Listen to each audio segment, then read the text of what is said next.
So ayan, magandang umaga sa ating lahat mga kaprobinsya. Sa ngayon ay magtatanim tayo ng upo, mga kaprobinsya, upo.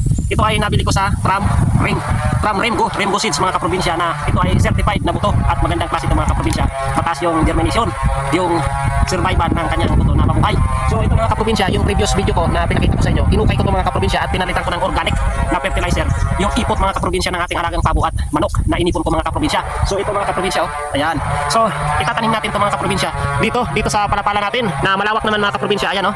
Ayan, yung mga dulo mga kaprobinsya ng kawayan dito sa ating area na pinanghinayangan natin na kaysa mabulok mga kaprobinsya, ginawa nating trellis o pagapangan ng ating mga gulay-gulay dito mga kaprobinsya. So ngayon, itatanim natin itong upo mga kaprobinsya. So tara. Yun yung lagi kong sinasabi mga kaprobinsya, napakalaga ng pagtatanim, lalo na nandito rin naman tayo sa probinsya na kumbaga hindi na natin bibilhin.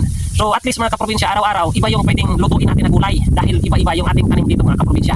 So halos yung mga gulay mga kaprobinsya na pwede natin maitanim dito sa ating area ay nagtatanim tayo mga kaprobinsya. Alright.